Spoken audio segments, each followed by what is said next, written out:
Well, hey, everybody, welcome back to the channel. It's been a crazy couple of months here at the studio, and I figured this week I would take a little bit of time, give you guys an update on what's going on, some of which you can see behind me here. We'll get to that in just a minute, but some exciting stuff. Now, normally this is the type of video that I would produce for my YouTube members or my Patreon supporters, but I figured it was kind of a big enough thing that affects everybody. So I'm going to put this video out for everybody to see. And regular content will resume next week, I promise. So, why didn't I have a video this week? Because I've been working on this. Now, if you've been watching the channel for a while, you'll remember a few months ago, we had a pretty big flood here at the studio that destroyed a lot of vintage equipment. And after that happened, it was kind of a wake-up call that, we do live kind of in a flood area. I live in the Ohio River Valley, and we don't normally get away with it each year without having some kind of flood. Now, normally it doesn't affect my property, but this year it did. There's a creek that runs behind at the very back edge of my property, and it overflowed. It put a foot or two of water into the studio, which sits at ground level, only about 20 feet or so away from that creek. In the 15 or 16 years that I've lived on this property, we had one other flood that was about 16 years ago. It was right after I moved in, and the Department of Transportation was redoing the culvert that goes underneath the 4-lane highway, half a mile down the road, and they had blocked off that creek. And I thought that's why it flooded. Well, apparently not, because I don't see any culvert work that they're doing right now. So that worried me a little bit. So that's when I decided, you know what, I need to do something to prevent this from happening again. And I was able to justify that by the fact that the channel has grown by leaps and bounds this year. We have surpassed the 5,000 subscriber mark. We did a giveaway with Nashville Recording Supply for some great Recording the Masters tape. And I had put that out right as we hit 5,000 subscribers, and we picked up another 1,000 just like that. It was totally amazing. So the growth of the channel has kind of inspired me to reach in my pockets a little bit with what little cash is in there and try to do something to enhance that experience for everybody, including myself, because I enjoy it. This is a hobby that I do. I mean, I don't have unlimited funds. I'm just a normal guy.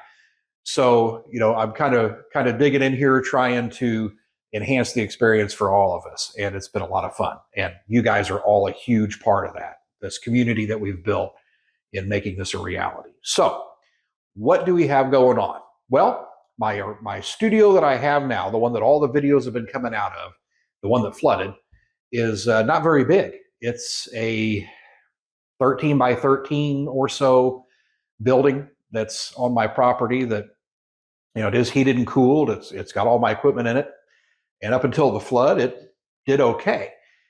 Well, a year or two ago, my wife decided to get into AeroGardens. And if you're a married man and your wife likes that type of thing, you know exactly where I'm going with this. It went from 1 to 2 to 3, and now I don't know how many she has. Well, we can't have that many in the house. So she has her herb gardens and tomatoes and all that stuff growing in my studio along an entire wall. There's shelves, and she's got AeroGardens everywhere. I think at night, when the police drive by and they see the UV light through the windows, they probably think I'm growing something else there. I'm not. It's not legal here. We don't do that. It's tomatoes and stuff. But anyway, so I've got that in there. I do fly remote controlled airplanes as well, something that I've gotten into in the last few years that I always wanted to do. Well, those are in there too. So the area that I actually have to use as the studio for the channel is very, very small. That area that you see in the videos of that kind of corner countertop with the TV in the background, that's really it. That's really all the space that I have to produce those videos. And one of the things that I do kind of as my daily income is I produce ads and videos for numerous companies for their marketing. And I use that same studio space with different backgrounds sometimes to produce those videos. So if I'm working on a project for the channel and I have a client that needs a video right away, I've got to clear all that stuff off. I've got to do that, reset. It takes forever. It makes it really difficult to shoot one of the videos all the way through, or to be able to take the time I really need to get them just right.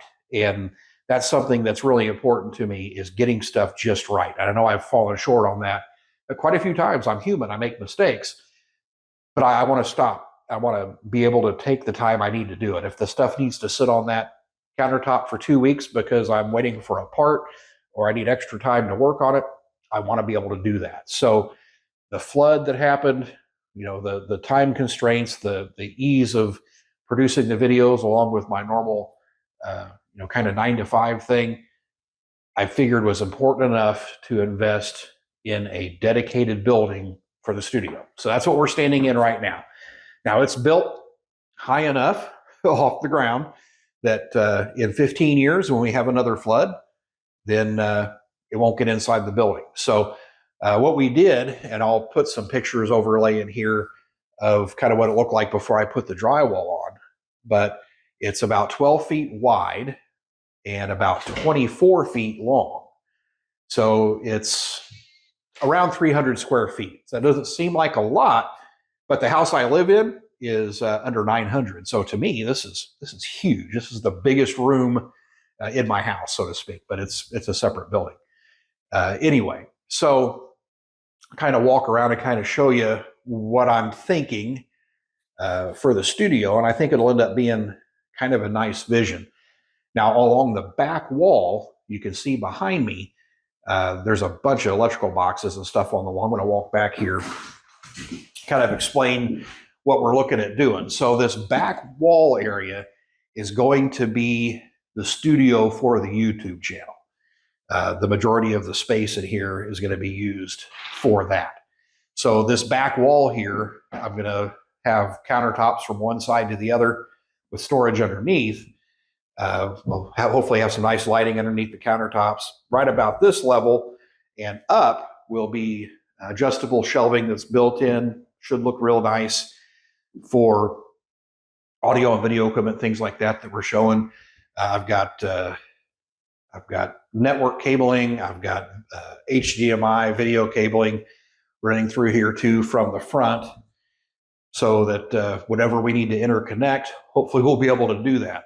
Another thing that I've done, besides the normal room lights in here, I've got multiple electrical boxes run for studio lighting and supports for track and everything, so that I can run my nice video lights in here, get some additional ones to light all of the sets. So we'll have that back area, countertops, equipment. The countertop will actually wrap around here, and then we'll have a kind of a nice peninsula area that comes out about 8 feet. So there'll be a couple of feet, 4 feet or whatever on this side to get through. But this will be the main area where we're working for the channel. And I figured this would be a nice setup to put the counter in front of me so that we can shoot the stuff, get some nice angles, close-ups, without having to have me kind of in between. As it is now, when we're shooting with the way that the countertop is in the current studio, I'm kind of standing in between the camera and what we're working on, and it's awkward trying to get in there. And I know that shows up on the videos. So try to make that a little bit easier. And I think I mentioned that, part of the things that I do is create ads and do marketing for various, big companies out there.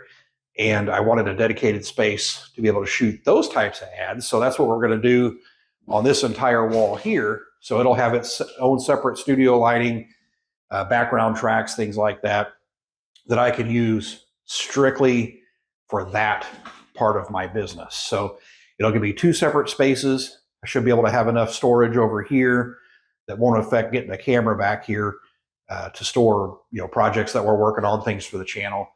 And then up here at the front, kind of where I'm standing to talk to you guys, is going to be kind of the office area. So this will be where I'll set up a nice L-shaped desk. I've got a couple of windows that look out on towards the back of the property where the creek is. And I'll be able to set the computer here, work on the editing and scripting and things like that in a nice dedicated space. So one of the things that that's been difficult for me is I'm a one-man show here at the studio. So this has all been me. And I'm not a construction guy. I don't really have any background in it. Unless you count when I worked with my uncle back in high school, who was a contractor. So I'm one of those guys you say is a jack of all trades, master of none. So those of you that are watching on a big screen can probably see how terrible the drywall job is. I hate drywall. I'm not good at it. Never claimed to be an expert at it. So any comments that say, oh, those joints are bad, or that's horrible, or why'd you cut that out like that? I already know. I don't need to hear it from you guys. It's terrible. I am a little bit better at mudding and taping than I am at cutting and hanging. So hopefully the mistakes that I made hanging these drywall sheets can be made up for with that. But I have been lucky, though. My wife did come out here and help me several times. So thank you, honey. I appreciate that. And I do have a very wonderful son-in-law and daughter who came and helped carry in all of this 5/8 drywall. One of the things that I've wanted to do was insulate this room, this building very, very well, and soundproof it very, very well. So I'm using 5/8 drywall on the walls instead of 1/2 inch like you would in your house. So that's what I'm going to do with that. What else do we have? Well, I think that's about it. I'll try to keep some updates coming as we go along, just so you guys know what's going on. It probably won't be a long video like this, but I figured I would just let everybody in on what's happening here at the studio. We'll have regular content coming back next week. I'm working on that. Should be something having to do with that Soviet-Russian Walkman boombox. Everybody seems to think that's pretty neat. That ended up not being functional as functional as I thought it should be. I'm not going to spoil it, but if you haven't seen that video, I will go ahead and leave a link to that above here so you can watch that. So the video coming up next should be a follow-up to that one. If not, it'll be coming soon. But anyway, I've been Chad here at the Vintage Electronics channel. I hope you guys liked this kind of unscripted, off-the-cuff, just casual update. If you like this kind of video, the kind of the behind-the-scenes stuff, the unscripted, off-the-cuff type of video content from the channel, this is normally the type of thing that I would produce for my YouTube members and Patreon supporters. If you want to help support the channel and in return get additional content like this and maybe special giveaways and things like that, please consider joining. I'm trying to transition from Patreon over to the YouTube memberships.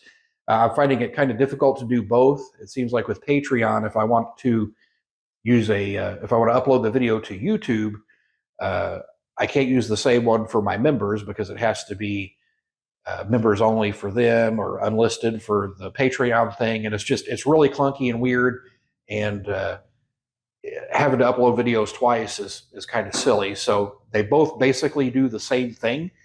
You pick the amount that you want to support a channel, you sign up for the monthly thing, and then you get the benefits. So the YouTube memberships is really where I probably like to direct everybody.